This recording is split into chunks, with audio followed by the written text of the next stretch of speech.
So ever since I launched my rebranding, I've gotten so many comments asking about how I make my product boxes. So I'm going to show you guys how to do that today. So I think a lot of people aren't aware that my boxes are actually just blank white boxes with labels put on them. And I recently posted 2 videos all about how I make my labels. The first one is just simply how I make them. And then the second video is how I use my Cricut to cut out my labels. And I'm telling you, if you guys decide to use this method, I really recommend investing in a Cricut to cut your labels, because you're going to be needing to apply a lot more labels, meaning you're going to have to cut a lot more. Highly recommend getting a Cricut. I'll link down below to the Cricut that I use. It is an affiliate link. Highly recommend getting it if you're going to be making these product boxes, because you have a lot more you're going to have to cut out. Also, one thing to keep in mind is that sometimes you might not be able to find the right box for your products. So I had to go with a brown box for my 1 ounce bottles that have pump caps, because I couldn't find a box in white that would fit. So before you do go and purchase boxes, you want to make sure you can actually find a box that fits all of your products first. So the first thing you want to do is take the width, length, and height of all your containers. So the 1 ounce jar is, I'm just going to go ahead and round that up to 2 inches. I'm going to round that up to 2 inches, and then yeah, it's a circle, so the length and width is the same. So this would be 2 inches by 2 inches by 2 inches.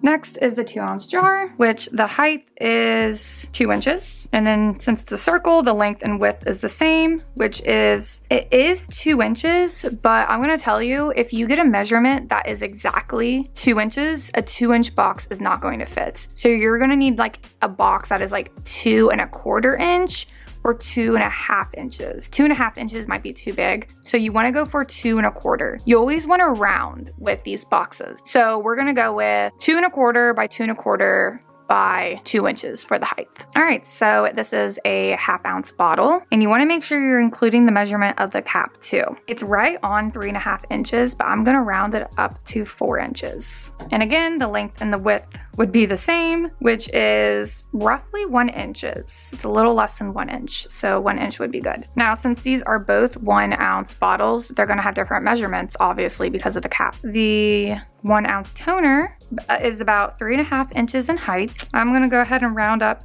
to 1½ inches for the length and the width.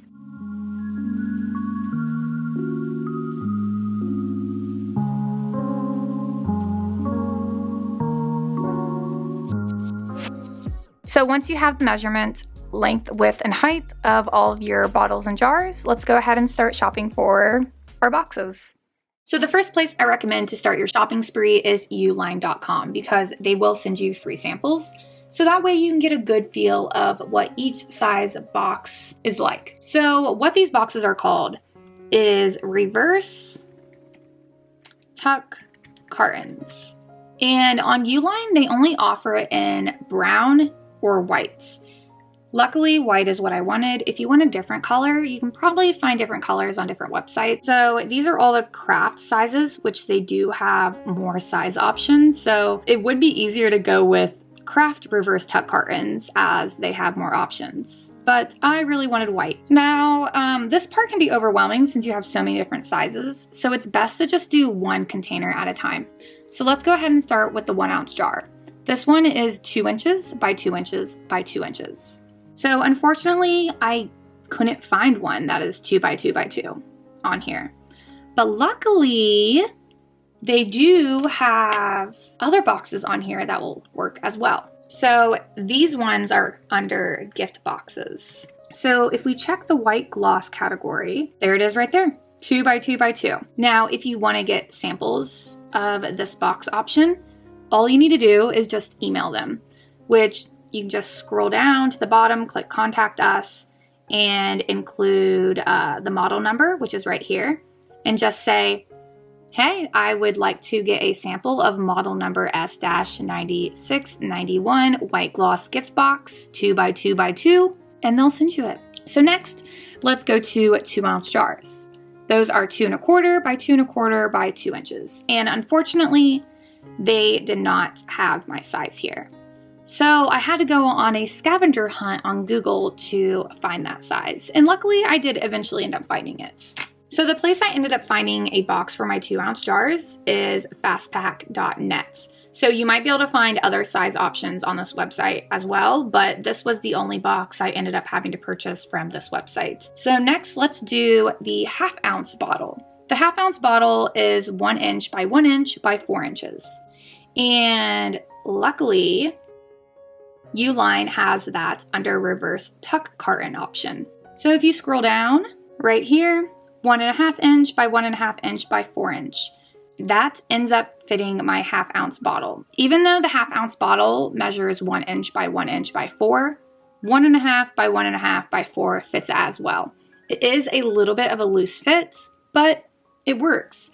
Also, this box can also work for my 1 ounce toner. And my 1 ounce toner measures 1.5 by 1.5 by 3.5. All right, so moving on to the 1 ounce face wash. This one measures 1.5 by 1.5 by 4.5. I could not find that box anywhere. So what I ended up having to do is go with the Craft reverse tuck carton because yeah, right here they have one that is 1.5 by 1.5 by 5. Yes, that's about 1/2 inch taller than what my face wash measures to be, but a 1/2 inch extra in height is fine. So now let's move on to the 4 ounce toners. These ones are 2 inches by 2 inches by 5. And I was able to find those boxes here on Papermart. And if you look up reverse tuck box, so here they are. There are brown ones and white ones. So let's click on white because that's what I'm going for. And as you can see, here are all their size options. They don't really have too many to choose from, but they had the ones that I needed. So right here, 2 inch by 2 inch by 5 inch. That is the exact measurements of my toner. And then we need one for face washes, and the face washes measured 2 inches by 2 inches by 5.5. But obviously they don't have 5.5, but I went ahead and I got the 6 inch one in height, and that worked perfect for my face washes. All right, so now that you have boxes that fit each of your products, we can go ahead and start designing the labels, and I'll show you guys how I do that. I basically use the same exact method that I showed you guys in my previous videos on how I make labels for my products, but we'll go through it again just to show you guys. So I design all my labels on PicMonkey, but you can use whatever software works for you. I click on Create New, I go to Blank Canvas, and then I scroll all the way down to 8.5 by 11 inches because that is the size of standard printer paper. So for this example, let's go ahead and make a label for this box, which is 1.5 by 1.5 by 4 inches. So first I kind of just put the box on the paper to see how much space it takes up. So when it comes to the length, it takes up roughly about that much of the paper. So I try to reflect that over on PicMonkey. So I'll go here to graphics, click on basic, grab a square, and I click on effects, and I click on outline, and I change the outline to black. And then I go to adjust, click on this color, and make it white. So then we just end up with a square that has an outline. So let's go ahead and try to get the length. So I'm gonna roughly guess that. Duplicate it, and see if that looks similar to what's on our paper in person, which I think is a pretty good estimate. So let's go ahead and do the width. All right, so when it comes to the width, I kind of just go through and I see how many times it can fit, which about 5. So let's reflect that on PicMonkey. I'm gonna go ahead and delete that box. So I think it needs to be a bit skinnier. I'm gonna guess there. So let's go ahead and duplicate this and see if we can fit 5 in here, which it doesn't look like we can. So it needs to be even skinnier. All right, I think that looks good. So let's go ahead, download, save the image, and let's print it out and we'll see if it fits. So let's go ahead and cut this out and place it on the box and see how it fits. There you go. It fits perfectly. You may not get it on your first try, but like I said in my last labels video, I've been doing this for a while now, so I'm pretty good at like guesstimating the sizes. So I am going to just cut the length just a little bit, just so it's easier to apply. So just in case you're not going to be using a Cricut to cut your labels, you're going to have to go ahead and create a template. So go ahead and just duplicate this as much as you can on this sheet of paper to fill it up. And there you go. And then just go ahead and save this. I'm just going to save it as template. All right, so now what you're going to do is go to File and click Edit a Copy. That way you'll have an exact copy of this. So I'm going to go through and delete all of these and then go here to edits, hit crop canvas, and I'm going to crop out so I have just the inside of this label. Hit apply, and then go ahead and just delete that border.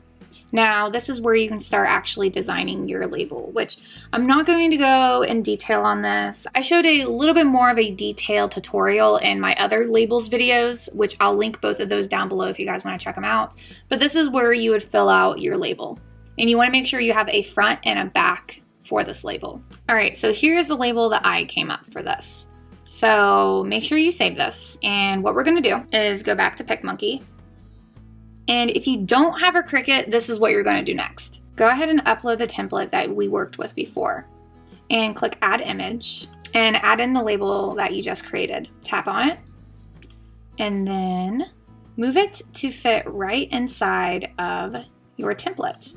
And just keep doing this until you have it completely filled up. So once you have your template completely filled out, make sure you save it because this is what you'll be printing out every time you need more labels. And the cool thing about these product boxes is that you really don't need to worry about the labels being waterproof because the boxes aren't waterproof anyways, so there's no need to spend extra money on waterproof labels. So I just use this glossy sticker paper. I'll link to it down below, but you can use whatever sticker paper you want to use. But yeah, this label paper is completely different than the label paper I use for my actual products because these labels need to be waterproof, but these don't have to be. So you can do whatever you want to do. So if you're going to be cutting these out by hand, I recommend using a straight cutter. Honestly, it is a pain having to cut these out by hand. So I'm going to show you guys how you can have your Cricut cut your labels. I already have a whole other video about this. I'll link that video down below, but I'll go ahead and show you guys in this video as well. So once you have the Cricut design space pulled up, go ahead and click on new project and click on shapes, click on the square and click this unlock button. Make it 6.75 by 9.25 because what feature we're going to be using is the print then cut feature. And it can only cut within these measurements. So we need to make sure we keep the labels within this black square. So go ahead and click upload and you're going to want to go ahead and upload your image. I always click complex, hit continue, and then I don't do anything here. I just click continue. And then I click print then cuts because that's what we're going to be doing. You can add tags if you would like. Then click upload and you can upload as many as you want, but we're going to go ahead and click on this. Hit insert image, and right here is a ruler. So you want to go ahead and take the length and width of your actual label and have that reflect here what's on your Cricut. So the height of the label is almost 4 inches, but not quite. And then when you adjust the height, it automatically adjusts the width.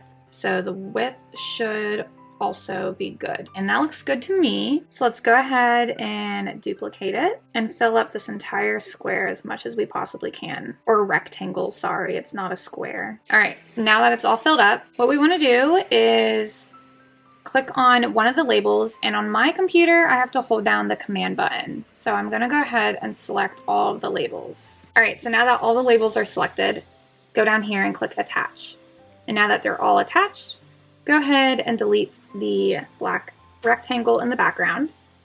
Go ahead and save this. Now we can go to make it, hit continue, send to printer, and you can choose how many copies you want, but we just want to print 1 copy and then hit print. So there are different settings depending on what paper you use, but for the paper that I use for both type of labels, I just keep it right in between vinyl and paper and it cuts it perfectly. So your Cricut will come with one of these mats. I like to use the standard grip. So just remove the plastic and go ahead and just align it on your mat. And we're gonna place it in the Cricut. Make sure it goes underneath both of those tabs. And then we wanna press the flashing load button. It'll load it in. And then go ahead and click cut. And then it'll start cutting.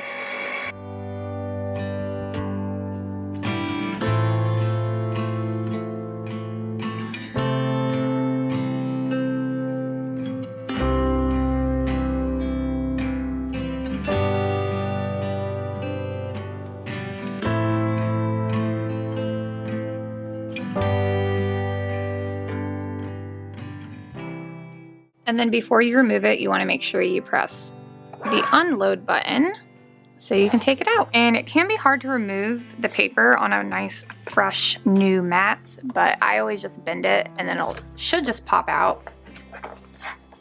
And then just fold it off. And there you go. And now you have nicely cut labels so you don't have to cut them yourself.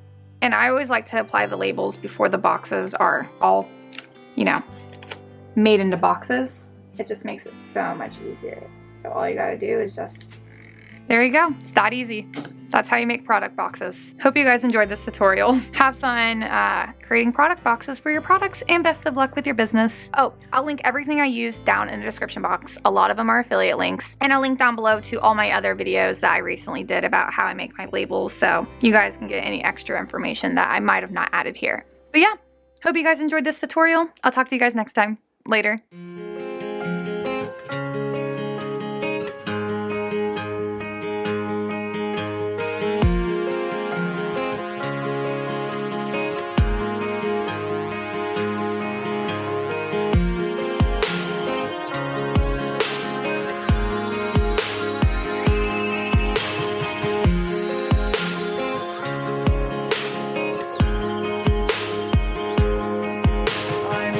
In the motions, I've been consumed by the wrath of time, like I'm frozen. I'm shattered in this life, it's still the path that I've chosen.